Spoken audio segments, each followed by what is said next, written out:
So you have the plan. You are attempting to do the research.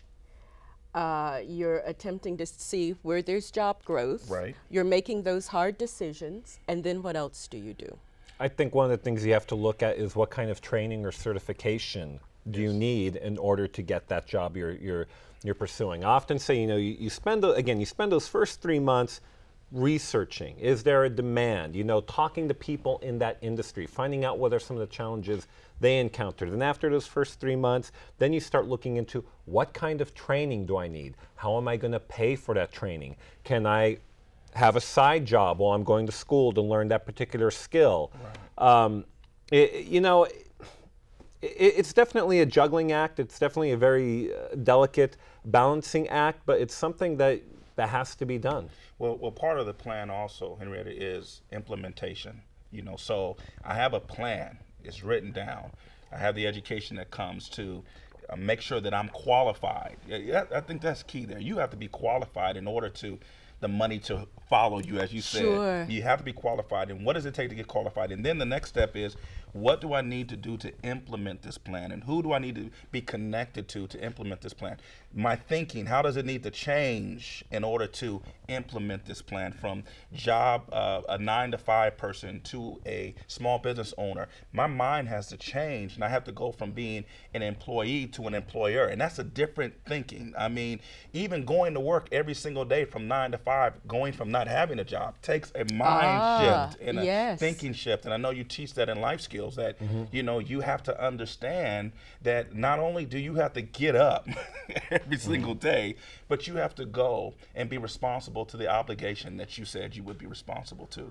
Well, it seems to me finding a job is full-time work. Full-time. And then once you get that job. Yeah. So it takes an awful lot of focus, and we'll get back to the idea of focus. We have one more guest, and that's Gail Lubarsky, and I'd certainly like to welcome you to the show. Gail, thank you so very much for being here.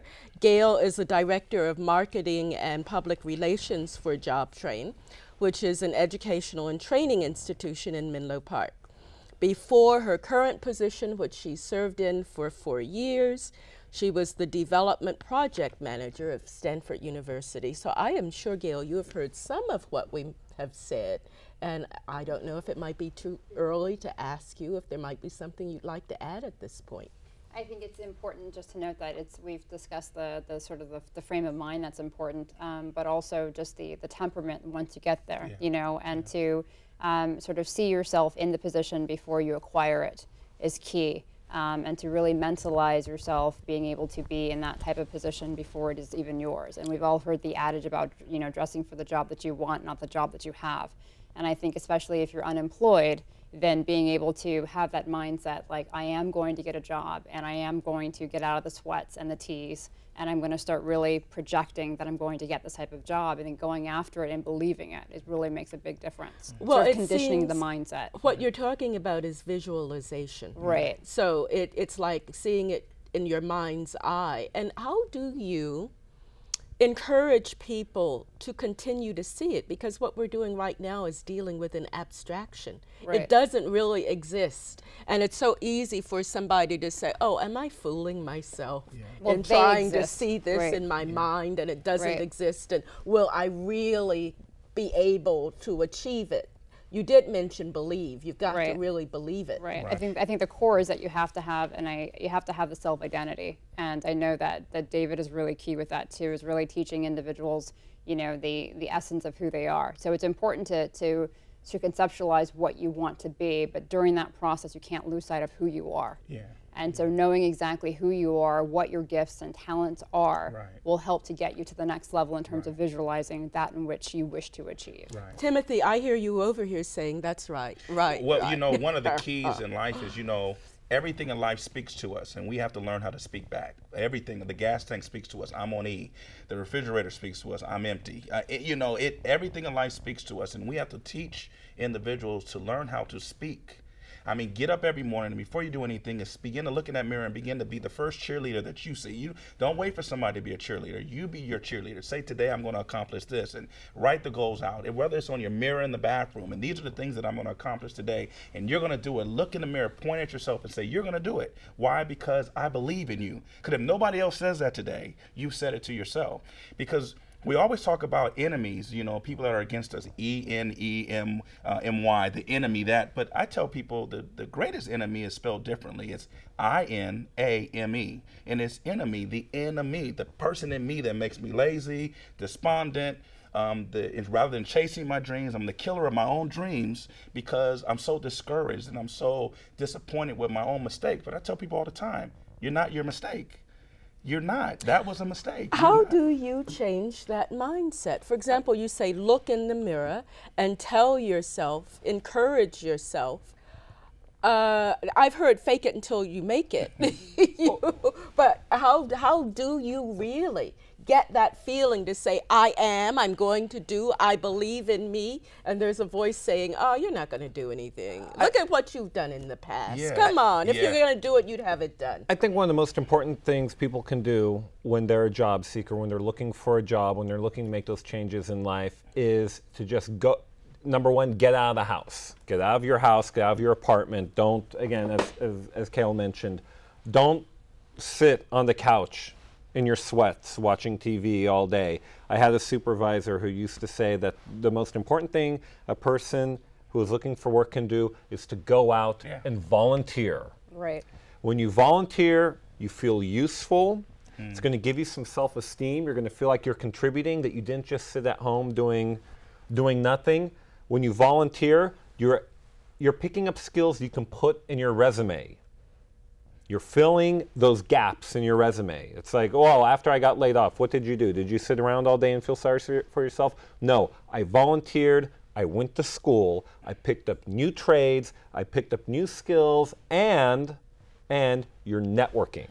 When you volunteer, when you go back to school, you're networking. Well, let me add to that. Listen, I think there's been studies that say it takes like 30 days to change behavior.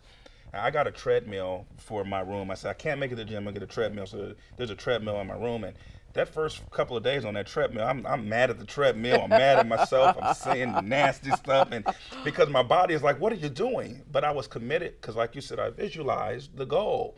And so I kept going because I pushed through to see what was at the end. And now I look forward to getting on it. But it took some time. And I think getting out the house the first day, tell them, even if it's 10 minutes, 15 minutes, 20 minutes, you're not a failure. That's okay. Don't say I got to be out the house 8 hours. Get out, and then you'll grow upon that, you know, that thinking and that behavior will begin to change, and then you'll look forward to getting up and getting out the house. Yeah, it's just really important that, especially folks that are looking for work, it's really important that they get out of the house, because I have met so many job seekers that they come to you after they've been out of work for 6 months, 9 months, a year and a half. And so many times I've asked them, well, what have you done since you lost your job? Right. Oh, I stay at home and I go on Craigslist. Oh, I spend 4, 5, 6 hours a day surfing the internet looking for work. Oh, I apply to 100 jobs a week. That's not the way you're going to find a job. That's not the way you're going to move forward. You have to come up with a plan. You have to network. You have to go out and make yourself seen. When you're unemployed, your job is to sell the product that is you. Your job is to sell yourself.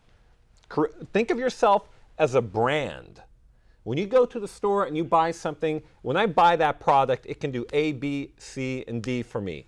Think of yourself, whether you're looking for work, whether you're trying to pick up new skills, whether you're starting a new business, I am a brand, and I can provide the following. And you got to network and you got to push yourself. And that's mind shifting. That's really your mind shifting to a place where you're not just thinking it, you're knowing it. I am.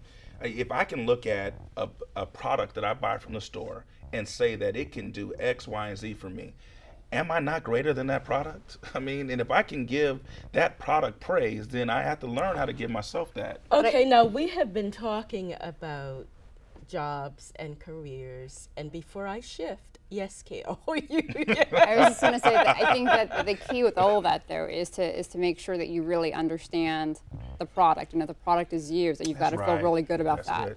And so, as you were saying earlier, that first step begins when you look back in the mirror and you see that reflection. Are you proud of that? And you know, the volunteer work and getting out of the house is only going to make a difference if you've already conditioned your mind that I am someone, and today I'm going to accomplish something. And if you have some type of mantra that you say to yourself, today I'm going to improve the life of someone in this capacity, or today I'm going to make one person smile.